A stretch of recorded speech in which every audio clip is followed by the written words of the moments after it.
Okay, everybody probably has my notes, right? I'm not sure how far we'll get. I got to find the right one. Not sure we're on number 42, but I'm not sure.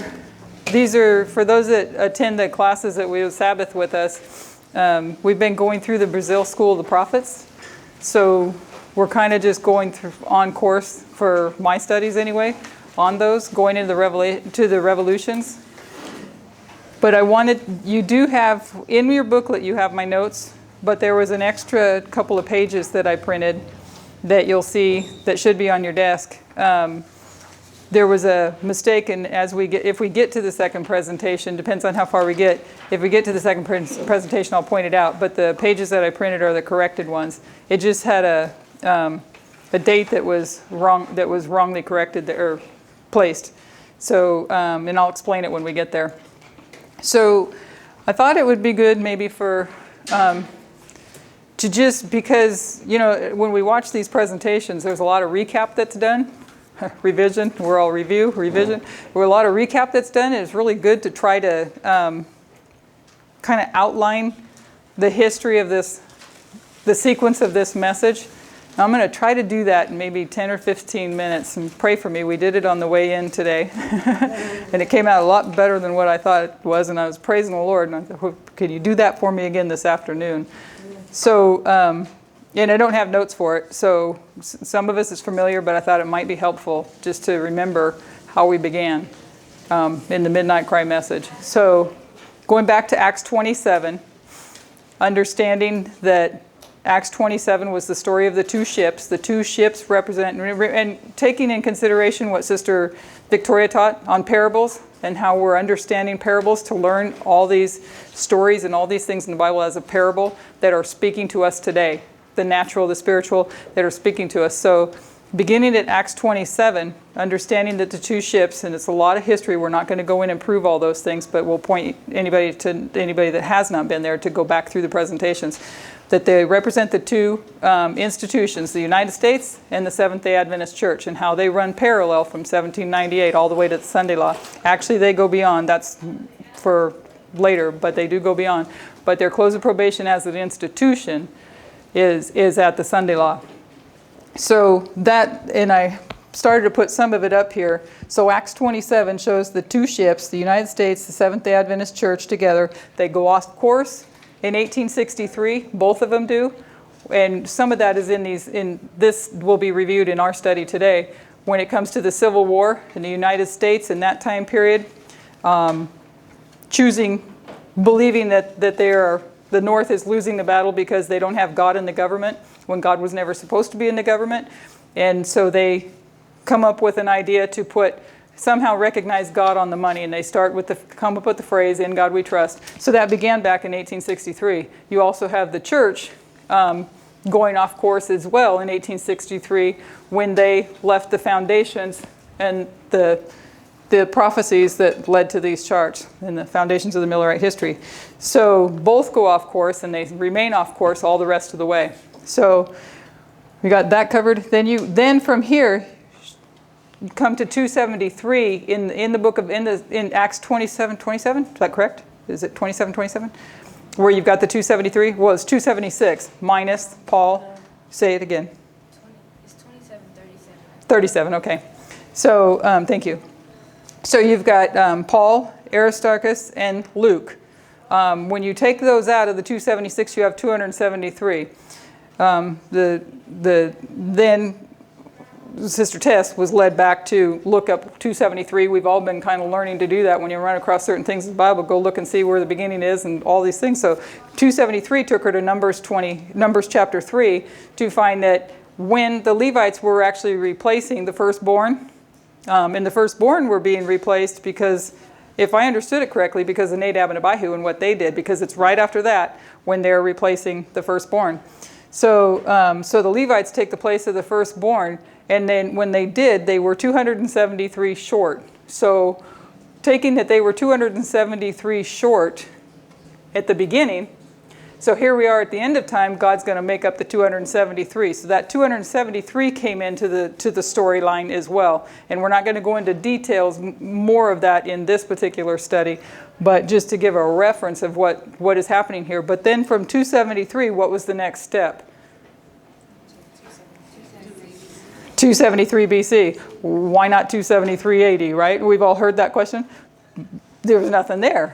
When you go to 273 BC, where did it take us? Egypt set the alliance with Egypt. Yeah, and it took you to Daniel 11 and the history that Daniel doesn't mention between Alexander, the death of Alexander, to the four generals. You don't have that. Daniel doesn't give that history. He leaves all that history out. It took us to the 22 years period of time where the Diadochi Wars are that led us to Pyrrhus. And from Pyrrhus, in the history of Pyrrhus, you start tracing these battles between the king of the north and the king of the south. And we went through a lot of that in our studies. So that's 273, takes you to Pyrrhus. We then learned that Pyrrhus comes in two parts. His first part was the wars in Macedonia. His second part is the wars in Italy. This also then took us to World War II. Don't test me on everything because some of the links I'm a little fuzzy on. I got them really good this morning. Yeah, I know. So I got them really good this morning. So Pyrrhus then took us to World War II, and then to understand that Pyrrhus was symbolically Putin, and then also took us back to Lenin in World War II. So that's the link, Pyrrhus to Putin and then to Lenin. And like I said, there are studies out there that go through it all in depth. I'm just trying to recap. Then we went through Daniel 11:40 quite a bit, part A and part B, to understand when you use the parable teaching and you use compare and contrast and you read verse A, part A of that verse, that the king of the north goes against the king of the south. We understand that there's a king of the north. He receives a deadly wound in 1798, and then he dies. He's taken captive and he's gone, right? He dies in captivity. And then we know that he's resurrected. So by compare and contrasting, then we know that when the king of the south is in part B, the king of the south is going to receive a deadly wound and then die and then experience a resurrection. So again, from Acts 27 to 273 to Pyrrhus to Putin and Lenin to World War II, Daniel 11:40, become to where you compare. You see the battles again of the king of the north and the king of the south. You see comparing the king of the north. I did put it up here. You can compare. We've learned to compare and contrast the king of the north and the king of the south, because when you line these up, their histories on the line. When you compare them and line them up on a line, you can learn things, and by these lines, God is teaching us what is happening and what is coming. So you can compare and contrast the king of the south. Then we also compared and contrasted the king of the north, the counterfeit king of the north, and then the true king of the north. But you can't compare and contrast the true the true king of the north and the king of the south. So that's just a kind of a real quick recap. The histories of the king of the north and the king of the south we then found come in two parts. So all these were studies done back in Brazil. You can also see them in Arkansas. I think those got reposted on the Prophetic Herald website. In Arkansas, she's done it again. She did it in France. She did it in Brazil. And it continues to increase in light along the way.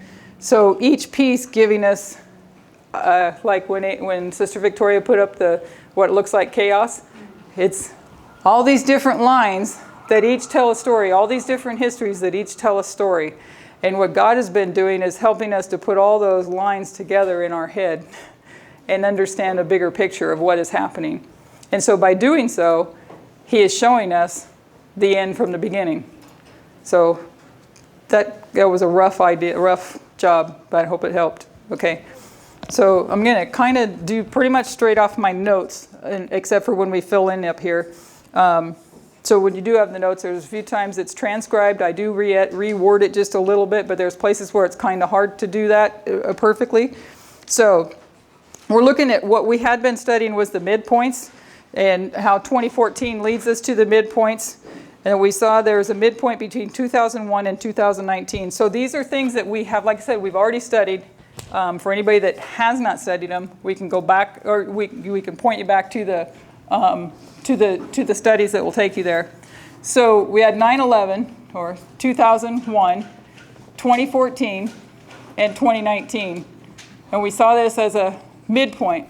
And I did put, this isn't included in this study, but just for the sake of anybody that needed to know a little bit more background about getting to that midpoint there, you can go back to the Millerite history. I put it up here.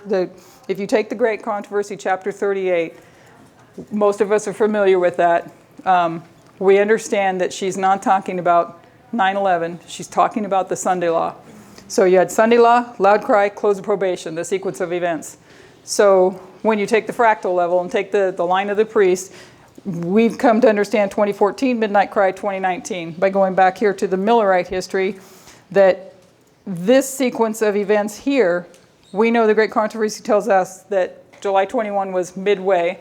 And I'm pretty sure we read a Joseph Bates quote as well that takes you to July 20th, I think he said. He said about July 20. So July 21, Spirit of Prophecy tells us, was midway between April 19th, the first disappointment, and October 22nd. So that was midway. And this sequence was Boston, Concord, Exeter, right? So we came to understand this Boston, Concord, Exeter, or close. I'm looking at mixing things a little bit, but Sunday law, loud cry, close of probation. We had Sunday law, loud cry, close of probation. So this one doesn't quite line up with where we've got Concord, because Concord is actually over here. So ditch that one, okay? So anyway, so you have a Sunday law, a loud cry, close of probation. Sunday law, which was seen back in 2012, loud cry or midnight cry, and 2019, close of probation. So how do we get to 2019? Hopefully some of that will come through, make more sense in the two presentations if we can. We've studied it in the last few weeks, more so, but it might show up, will show up a little bit in review. So anyways, I hope that helps at least a little bit how we get 9/11, 2014, 2019, this midpoint. This is where we get this midpoint from, because this was midway, this was midway. This Great Controversy tells us it's Sunday law, loud cry, close of probation. So there we're able to then say Sunday law, loud cry, close of probation. And that became a challenge for people to understand that as a Sunday law, because, hey, we didn't see a Sunday law passed in the courts. So anyway, so we'll touch pieces on that as we go through. So, okay, so we understood the midpoint of 2014. And we looked and backtracked, and we, at a couple of periods in history, we spent most of our time in 1863 with the new religious language that was coming in. What was coming in 1863? I briefly mentioned it. In God we trust. So you had 1863, and what was happening in this history? Civil War? Yeah, external, yeah. You said that, right? Civil War? So the Civil War is happening in this history here. And that's where they were in 1861, coming up with the idea, we got to recognize God in the government. Let's put him on the coins. 1863, the Congress passes the law. 1865, it's engraved on the coins, in God we trust. Okay? And then we saw it repeated as well in the 50s. And this is where the second study, if we get there, as notes, would be a little bit different. That I changed. It is a midpoint, and she marks it as a midpoint. Let's see here. In the 50s, where we marked 1952, 1954, and 1956. Got a midpoint here. We have a midpoint here. This was another sequence of events where there also, and there's two different, it's going to be confusing, but it's in your second notes, that there's two different histories here that are going to kind of overlap each other that show a midpoint. One links symbolically to the 2520, and this one does not. So that's the change that comes up. So anyway, so then there's also, which I'm not going to put on this particular line, 1888, because we know that there was some history that was going on in 1888 as well, where we had 1884, 1892, and that's not going to be in this study, I don't think, at all. So then the fourth one, though, is midway point of 1794. And so what was happening in this history?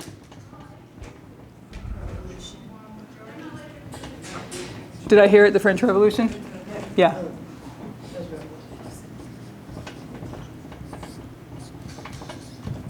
So the French Revolution is happening here. So these two particular histories were the ones that took us actually to understand revolution. So it's those two that we look at to understand what is happening here. They give us a revolution or a civil war from 9/11 to 2019 because you're marking all these midpoints. Now we'll explain the midpoints I think more so later. We understand how we got to 2014, or roughly, but we're going to look at the 2520, how it connects it, but later. So we have this here being a civil war as well, or revolution.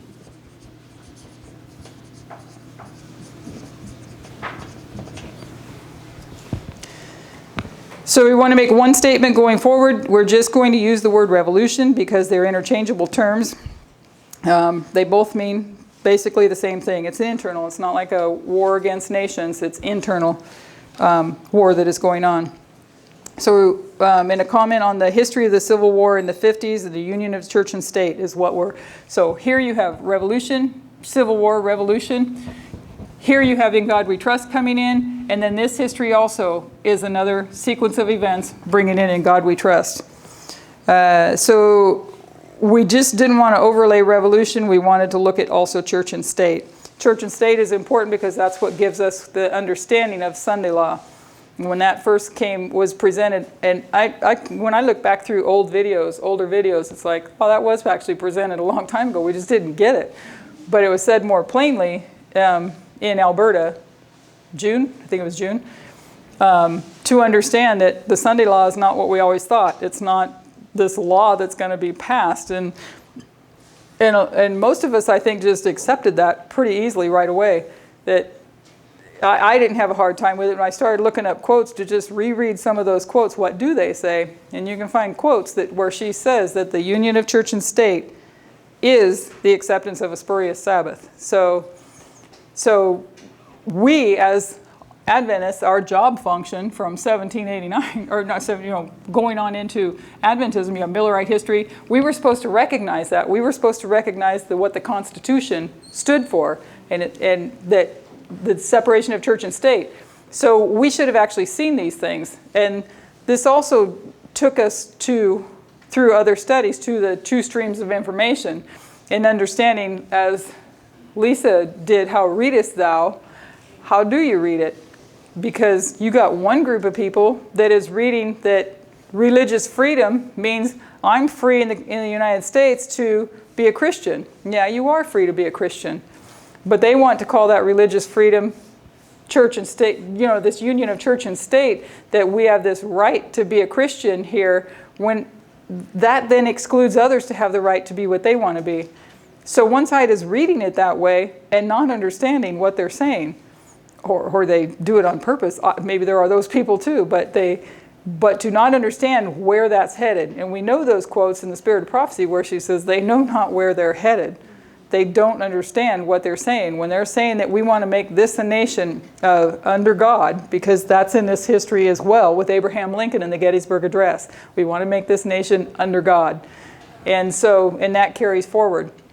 So it was never a nation to be under God. It was a nation that was to allow everybody to exercise their right and their free conscience. So, okay, make sure that I don't miss anything. Next, we're going to go on to talk about an article that she read that talks about, and I did watch pieces of this movie. It's a New York Times article in December of 2018 where it's an article talking about the Trump prophecy. I don't know if anybody's heard of the movie, the Trump prophecy that came out. Okay, so it was, let's see, 1 month before the midterm elections, 1,000 movie theaters screened a documentary, and it's known as the Trump prophecy. We discussed previously 2001 as a waymark and completely unrelated to this particular subject, but 2001 is the point where Putin and Trump begin their journey. So we can trace the beginnings from 2001, but also in 2001 there's a man named Mark Taylor who claims to have had a dream or a vision, and it seems to be described as a vision. He says that in 2001, God showed him Donald Trump would be elected president. I don't know how accurate the movie was. Like I said, I watched a good portion of it, but from the movie, were you going to say something? It says 2011 in your notes. 2011. Is it 2001 or 2011? When the movie? What he had, 2011. Okay. Did I say 2001? Yeah. Thank you. Yeah, 2011. Thank you. So when I watched a good portion of it, and this guy was having he was a fireman. If did anybody watch it by chance? Anybody watch it? He was a fireman, and from what I gather from the movie, he'd been a fireman for 20 years. He's coming up on his 20 year to where he can retire, and he goes out to this one particular fire, and he winds up carrying out this dead child. And I don't know if it was just that event or if it's a history of things, but the movie shows that event, and he's dealing with post-traumatic stress from everything, and he's really wanting to quit, and he's starting to have nightmares. So he decides to take, I think it was 5 or 6 months off that he was allowed per his job. He took all his vacation pay and tried to get through this, and then he was going to decide whether or not he would go ahead and retire. So he goes ahead and retires, but he's having these nightmares, and in the movie they show what we would think a Hollywood movie is Satan himself coming to him in his dreams. And he's getting these conflicting things. So I think we know as Adventists that that's not really the way this is going to work if you're going to actually get a vision from God. So he's having these dreams and these battles, and then at some point in time, this goes on for months, he goes to counseling. Then at some point in time, he's laying in his easy chair, sleeping with the TV on, and he's hearing, and this is the way the movie is, so whether or not it was accurate, I don't know, but he's hearing the news talking about Donald Trump's going to be the president. And so he's telling his wife all this stuff. These nightmares continue to go on, and at some point in time, he has this dream where this great light comes, and he winds up getting up and going getting his Bible, and he goes to Isaiah 45. So that's the where that comes from Cyrus. So some of you probably already saw the I think it was New York Times article that about Cyrus being Trump. Anybody familiar with that? And online, we post the slideshows. A lot of times I put more links and information in the slideshows than are what in the actual notes, because that's like the finished product. So the slideshows may have more information on that for you. So he says that God showed him that Donald Trump would be elected president. It shows him collapsing in a flash of light. He picks up a Bible and turns to the 45th chapter of Isaiah, which describes the anointing of King Cyrus. He's been in this film interviewed by evangelical speakers. One of those evangelical speakers, Lance Walnew, he's an evangelical author and speaker, and he said that the 45th president, or Donald Trump, was Cyrus of Isaiah 45, and he's going to restore the crumbling walls that separate us from cultural collapse. And he's using the same language as Steve Bannon when he says that we're in a culture war. He then goes on in his news article to talk about King Cyrus briefly. He goes into the psychology behind Trump voters. Why are they so content to elect an immoral president? They attacked Obama over issues in his life when here he is a happily married man, but he's not attached to all the immortality that Donald Trump is. What's interesting about this person's perspective is that Cyrus did not have to be moral. They see a pagan king rise up to restore Israel, and who Trump is as a person doesn't come into the equation. Doesn't matter how immoral he is. That's the same thing moral majority said about Reagan. Yeah, doesn't matter. So this film was created or came out of Liberty University, which is Jerry Falwell. He's the president of Liberty University. And we discussed his father. The elder, Jerry Falwell, is the one that we described as the founding father of the far right. He's an evangelical pastor. He founded a megachurch in 1956. And he's really opposed to ending segregation, formed all white schools, fought against civil rights movement. He's the one that we quoted in 2001 saying that America deserved 9/11 because it's judgment of God for immorality. He names homosexuality, pagans, etc. So it's his son, Jerry Falwell Jr., that has helped with this documentary, The Trump Prophecy, and how Trump fulfills the King Cyrus.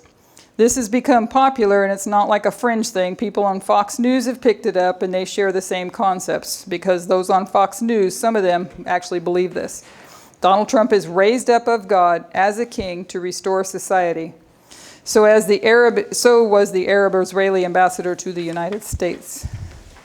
So then we go to Paula White, and this takes you back to, Paula White is his spiritual advisor. Okay?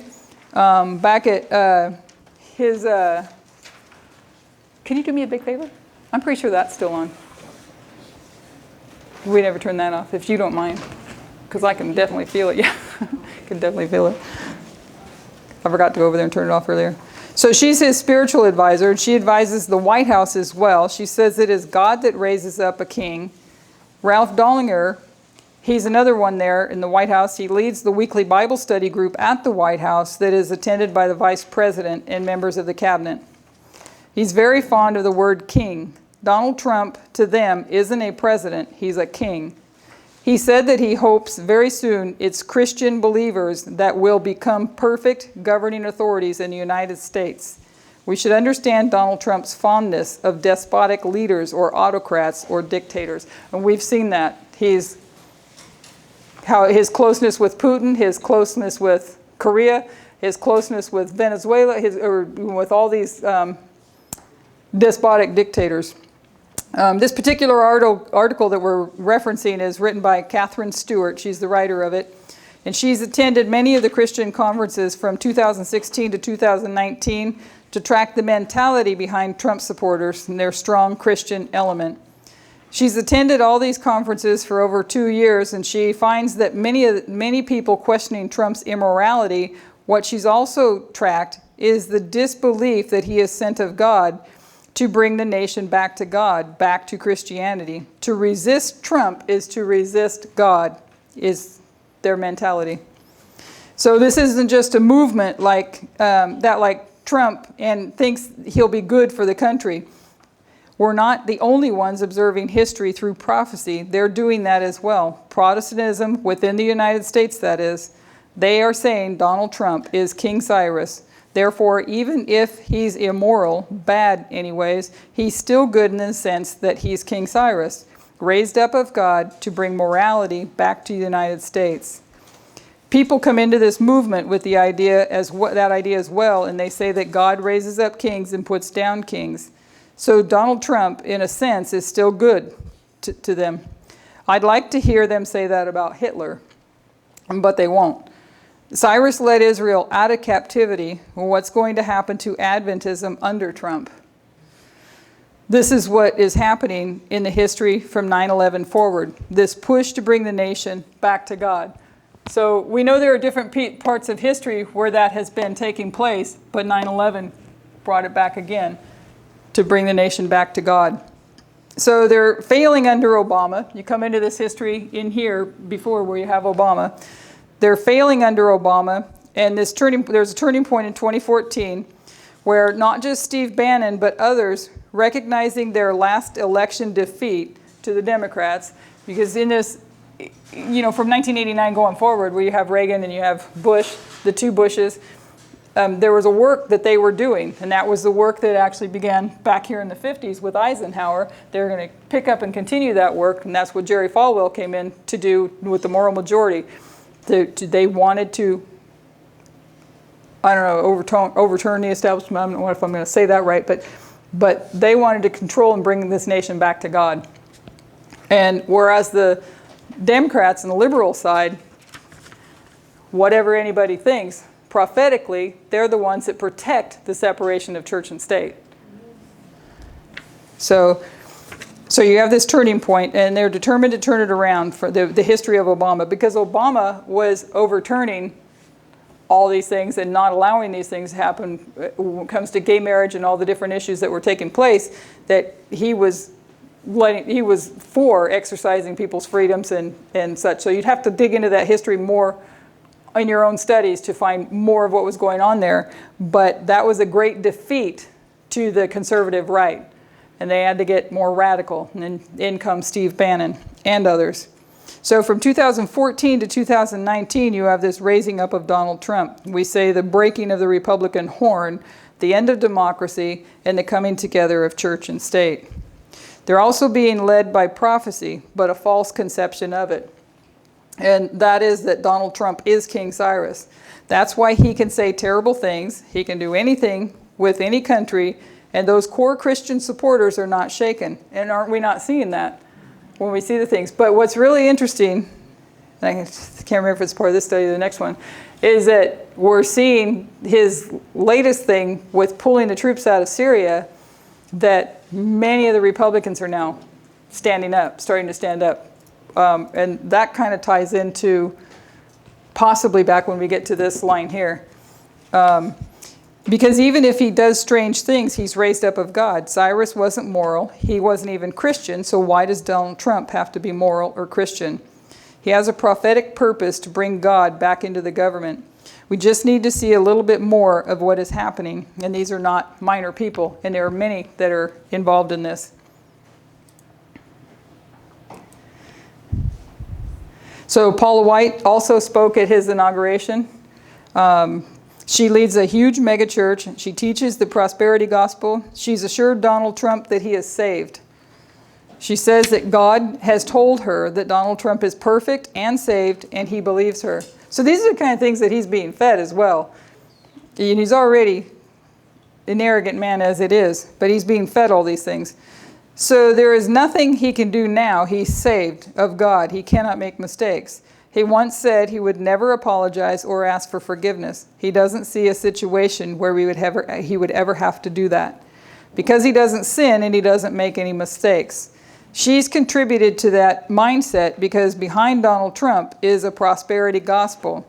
And that was another point that we've kind of passed on in the previous studies, is that that was what they were looking to do right in here, to restore prosperity, because of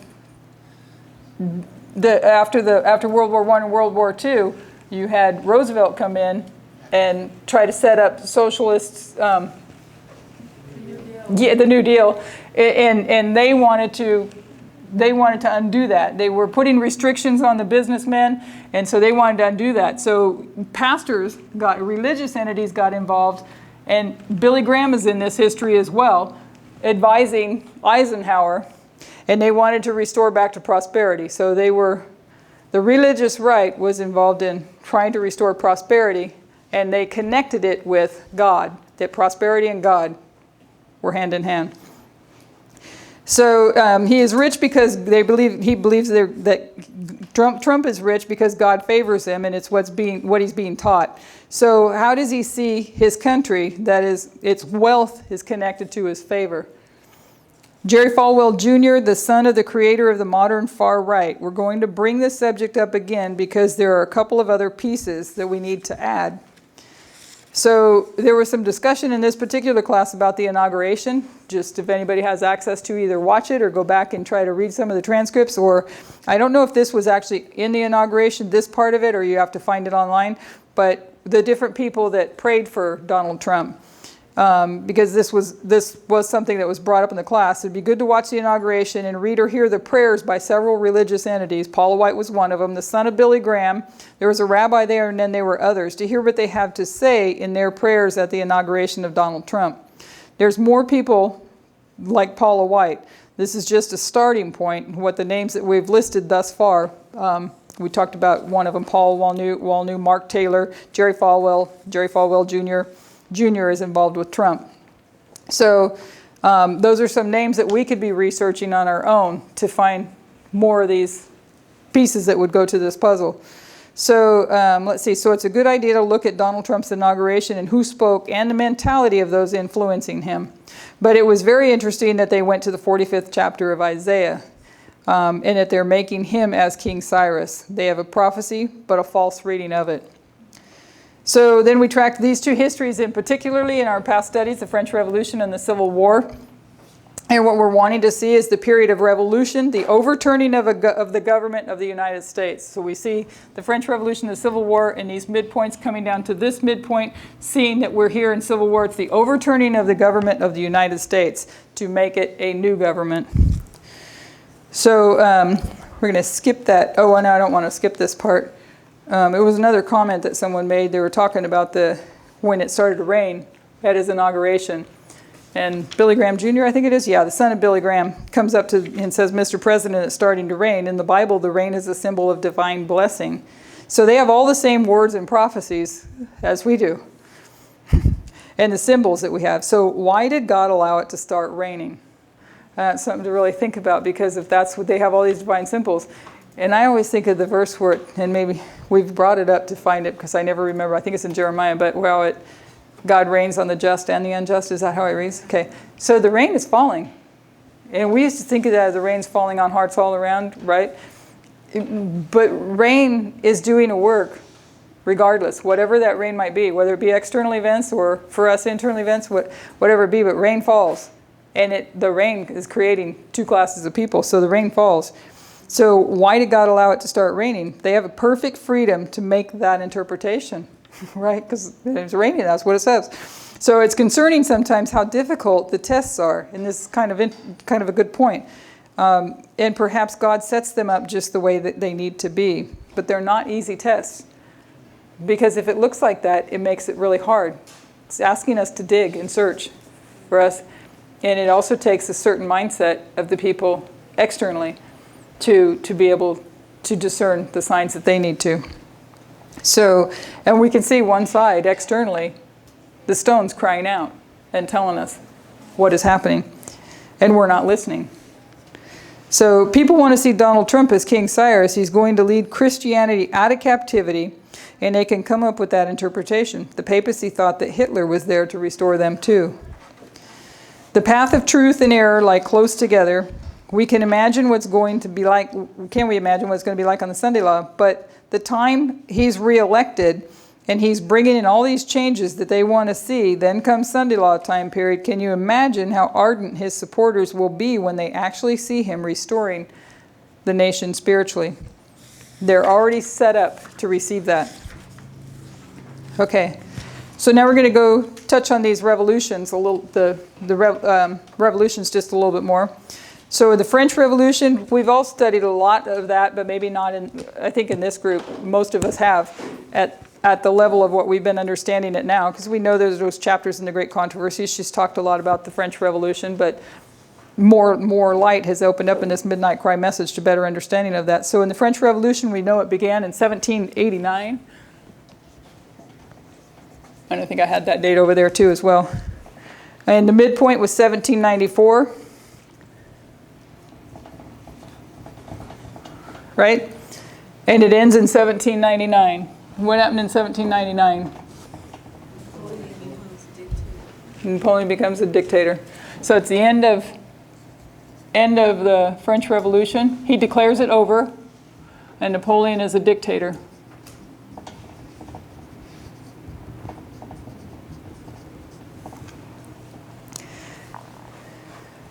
So, and our purpose is that we're trying to achieve in studying these revolutions is to determine 2019, the 9th of November.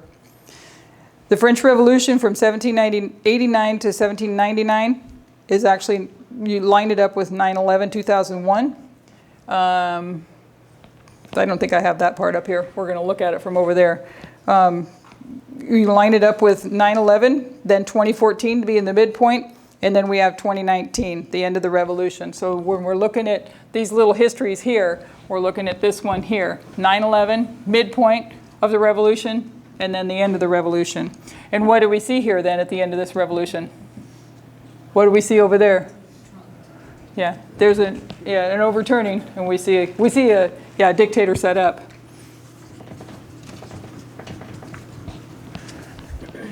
So let's see here. And then November 9th, 2019, so it starts at 9/11, it ends at November 9, and in the French Revolution, it was actually on November 9 when this happens, of 1799. And so then we would look at the Civil War, 1861, 1863, and 1865, the beginning.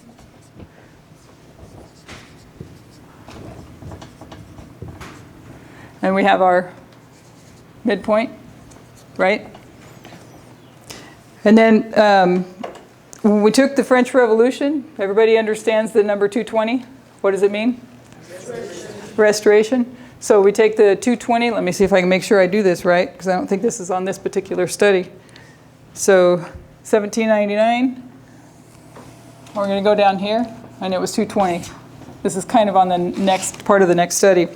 And then what took us to the Civil War, just in studying these things, what took us to the Civil War then was the 151. So we can observe is revolution from 9/11 to 11/9 this year. So 1863 to take us to 2019 was the 151. Where do we get the 151 from? From the 2520. How?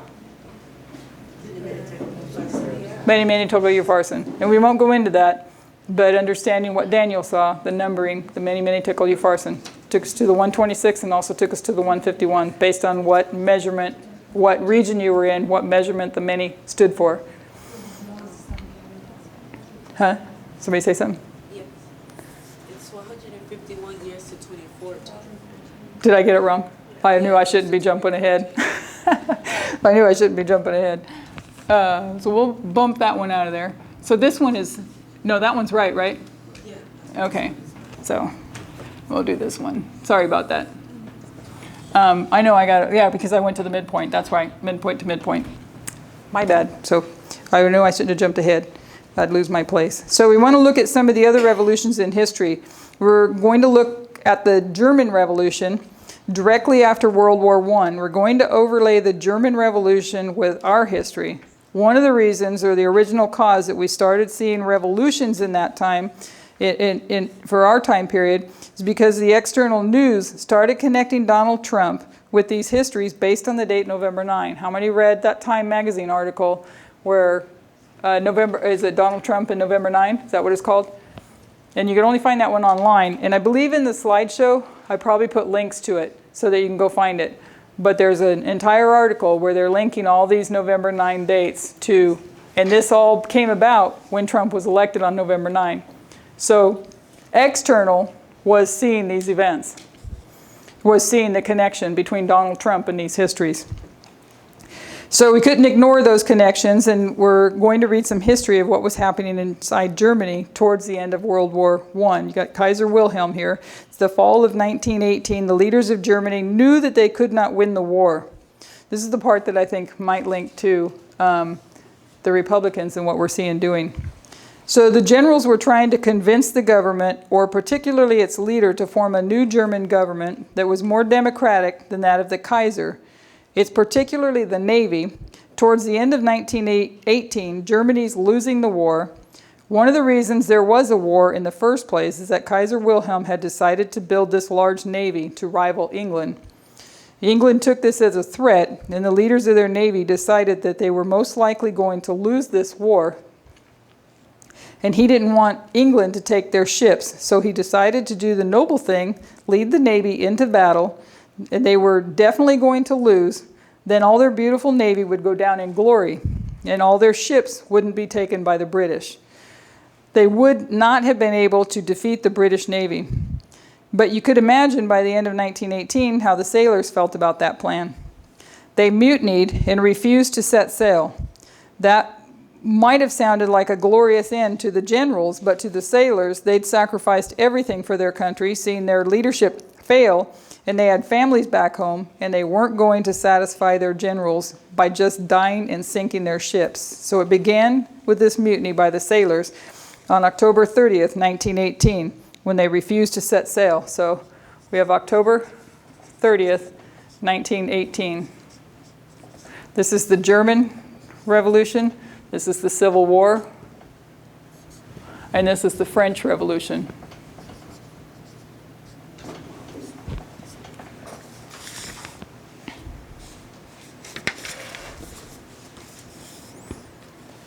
So news of this mutiny spread throughout Germany, and many more people started to rise up and join them in supporting their sailors. All across Germany, this revolution swelled for about 11 days until November 9, 1918. So here's another November 9 in history. Many of the workers left their factories, and this was actually taking place in Berlin.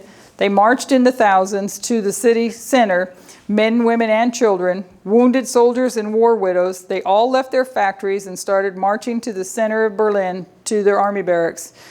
The barracks were barred and shut down. They were expecting a violent uprising, so they all had guns and rifles in every window to fire on the crowd if needed. But the army refused to fire on their own people. They threw down their weapons and opened the gates, and all the leading officers surrendered. Because of this swelling revolution, Kaiser Wilhelm and the German leaders of the government all stood down, and Kaiser Wilhelm fled the country.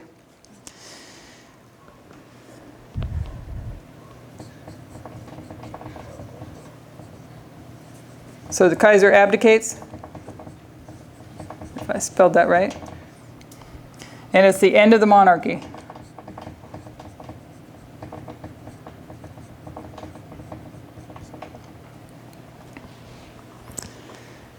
So a quote from a German newspaper on November 10th and the very next day. He says that in the morning of November 9, everything was still there. They have a king, Kaiser Wilhelm, the chief of police, the heads of their government. By the afternoon of November 9, everything was swept away, all the government. The Kaiser abdicated, and it's end of the monarchy. The end of this system of government that has led Germany all through this past history. So Hitler talked about this day as well in his autobiography, and he wrote in 1923, 5 years later. He was actually fighting in World War I. He tells the story about himself, and he uses the language of Jesus on the cross. He says that he was called in with all the men to hear about what had just happened to the government, the end of World War I and their defeat. He talks about the impact this had on him, and this is really what formed the backbone of his propaganda machine. The story of November 9, how Germany was undefeated, this heroic nation that had been stabbed in the back by their own people, by traitors. And he put a lot of that on the Jewish people. He talks in his autobiography of himself as if he were Christ. He says this was his crucifixion. We put on our line over the reform line of Christ, this is the cross, a different application. He says how he was completely broken in body and soul at the news of Germany's defeat. Just what we just mentioned here, got the cross in 2019. He says that this was his crucifixion. Let's see, that then he has this resurrection as if he's a dying prophet. All of a sudden he has this vision. It's hard to paraphrase his writing. Kind of like Trump can talk pretty odd at times himself too. But he waxes very poetical and descriptive and emotional. He says how he stumbled, groping back to the room, and covers himself in his blankets and pillows, went through this experience that he describes as crucifixion and resurrection. And he says that coming out of this, as part of his this resurrection, I resolved now to become a politician. So this end of this, he's in 1923 and talking about this history. And it's because of this that he decides to become a politician. He was a soldier in the war. He decides to become a politician. So he died a soldier and resurrected a politician. He saw this as a moment that he sees himself as Germany's savior.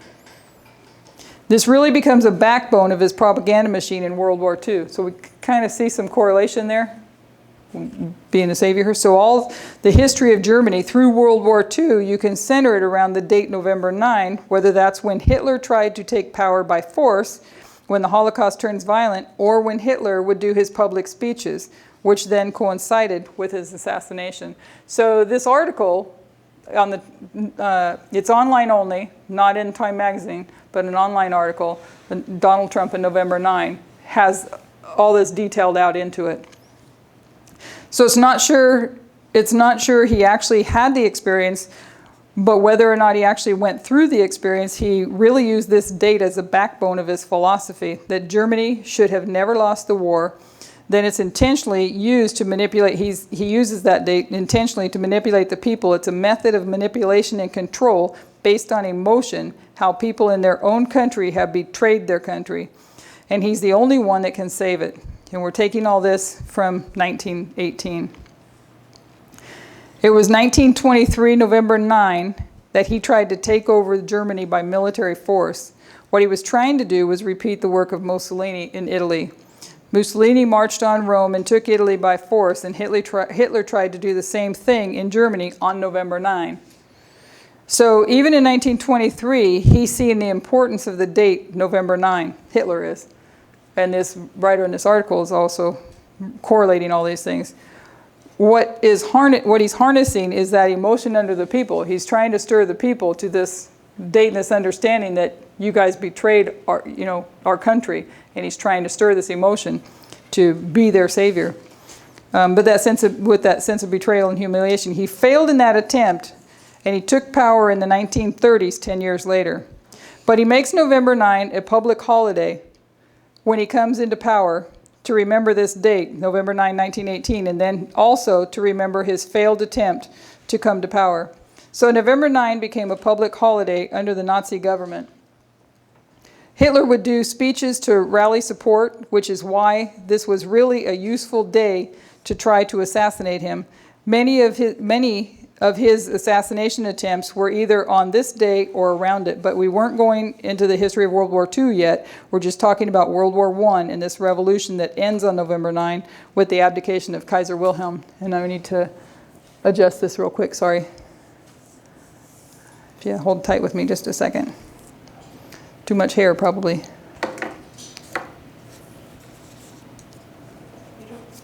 No, go ahead if you have a tip for me to not do that.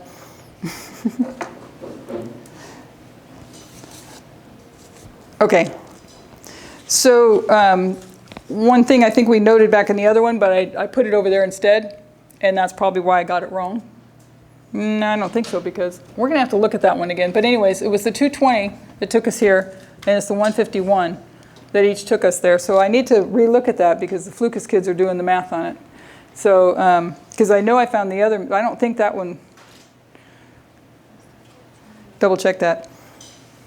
It was 1865. Well, that's why, it's right, because it's 1865. Right here. There's my mistake. That was 151. To here. No. Yeah, because it's an ending point. This ending point, So this it's ending point takes you to this ending point. Right? Huh? It's not literal, it's symbolic. Is that the one that's symbolic? I'm sorry if I don't have that right. But the math tells you it goes to 68. 1868. Yeah, I just did 2019 minus 151. Let me verify it later because I know we're looking at the ending point of the Civil War. We're looking at the ending points and lining up the ending points. So 2019, 1865, what is that when you do the math? I thought I've checked it like 5 times. It is? Yeah. Okay. Okay. So there's a mistake in there too, so we'll have to figure that out. Because what she was lining up was the ending point to our ending point. So you have your midpoints all lined up, and then you have this ending point is what was lined up. So Yeah. I'll have to figure that out. We're actually talking about 1868. So it's not 1865, it's 1868. Yeah, but she actually had the ending point. Unless I got it wrong, I'll go back and review it later. But it was the ending points that she was marking here. This ending point, this ending point, this, and then this ending point. So, so I'm not sure. Scratch some of that, and we'll have to verify those dates. Because you guys are checking my math. Some of them I check, but I don't always check them all. But I thought I checked that one like a few different times. So let's see.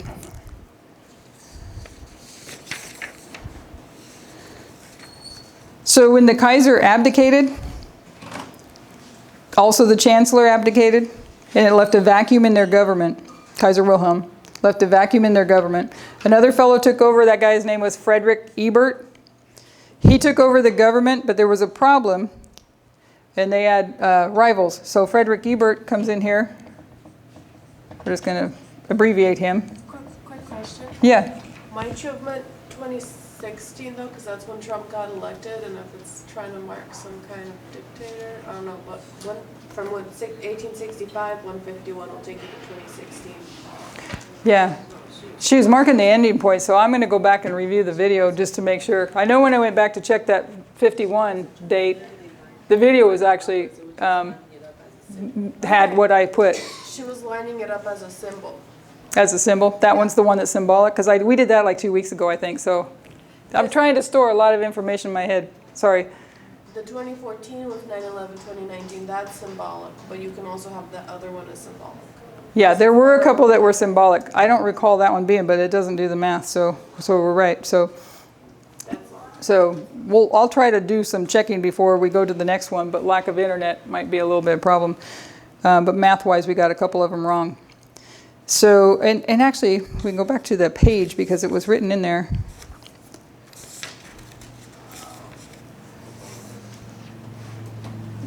Took the French Revolution to 220. What took us to the Civil War was 151. Yeah, I don't have it. Yeah, I don't have it perfect in there. I know they're our fact-checking panel. I'm glad they're there. Can make me go home and study more and verify my facts. So Frederick Ebert takes over after the Kaiser abdicates, but they have rivals that they're rivaling because they're looking to set up a new government, and there are rivals that are trying to also set up a new government, wanting to take over. So Ebert takes over the government, and they have these rivals known as the Spartacists, and these are where the Spartacists come in.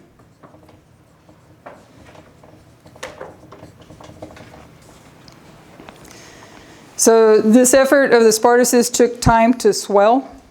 They needed a period of preparation. So this period in here is a period of preparation. There was an incident in Christmas Eve in 1918, but it didn't really begin until January 5th of 1919. So this was November, but in January 5th, which I think might be your next, January 5th, you've got right here, 1919. Oops. Okay. And there was a counter-revolution. Then you begin a counter-revolution. This is a pattern that we want to start observing because we're going to see, though we get French Revolution, French Civil War, and the Civil War here, what we're going to get from this Germany is this ending here of the Civil War and then this counter-revolution, a period of preparation and then a counter-revolution is where that's headed. So we want to start watching that. It began with the Revolution. We've already placed that in the French Revolution, and it takes us to November 9 and the rising of Napoleon. We placed that by the 2014 midpoint. Then we placed the American Civil War. Again, what took us there was the 1863. That midpoint took us to 1863. Is that what you actually said? Because maybe she's got them mixed, or I got them mixed. 1863. I got to check the other notes. No. So. I'm looking at that on this page. It's that sentence that explains it. I know. And she's not talking about the end point. She's just saying that. In that part, she's not talking about the end point. We have another revolution because of the 151. Okay. So then we placed the American Civil War again. What took us there was 1863 and that midpoint to 2014. Then we consider the German Revolution. We can tie it to November 9. So there's a revolution, so this one ties us to November 9. We got a tie to November 9 here. We've got other events with Hitler tied to November 9, taking us to show us this November 9 here that we're fast approaching. And then we consider the German Revolution, let's see, and the Kaiser abdicates, so their king is overthrown. It's the end of the monarchy in Germany. There's a new leader, but there's also another party. They take time to prepare to gather their forces and launch a counter-revolution. That counter-revolution begins the following year, early in 1919. Counter-revolution is defeated in May of the same year. They armed hundreds of workers and unionists, and they attempted an armed takeover of Berlin. They took over all the government buildings, police stations. They took over also the checkpoints, the bridges, and all those areas. So there's some extra information there on the Spartacists that you can look up. I think there might be a little bit more in the slideshow as well. The PowerPoint show, you can click on some of the links that it will take you there to these ones of what was going on in that history there. So we're not going to go through all those histories, but that the government raises up about 40,000 soldiers and crushed this revolution that was waged between January and May. So this is May of 1919, where they have this period of preparation. They have counter-revolution.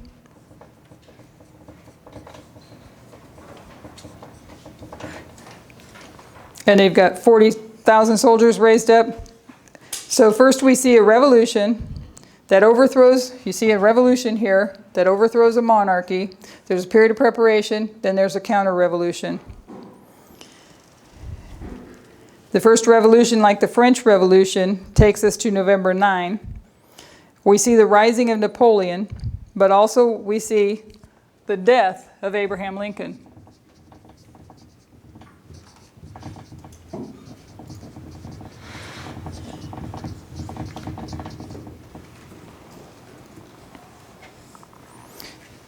Or the abdication of the Kaiser and the government is overthrown. But Hitler also, in his epiphany about what he's now required to do, which is as a hero of the people to save them from this defeat.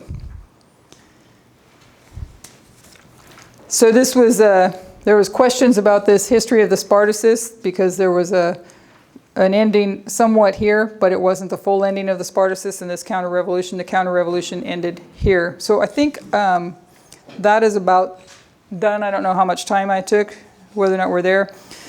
Ebert is leading Germany November 9, 1918. He's chancellor, but he's also quite weak. So in the same month, the Spartacists declared that they are the new government because the Spartacists are communists, which ties to the Soviet Union. So they're saying that Ebert is not the rightful leader, and this is an attempt to overthrow him. So first we attempt to overthrow his monarchy, and you have the establishment of a new leader. Then like counterattack on the new leader by those who opposed his government.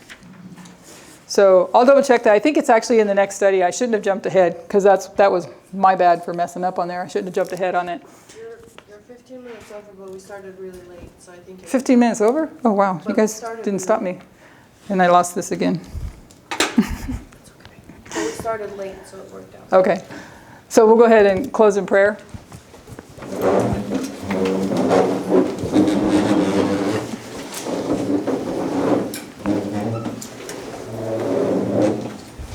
Heavenly Father, we come before you and we thank you for the presentation. We pray for the light that you have been giving us and are continuing to give us. We pray for the presentations that are coming with Victoria and Sister Kathy. We love you, we thank you, and we pray for your Holy Spirit to continue being with us in these last hours of today. In Jesus' name, amen. Amen.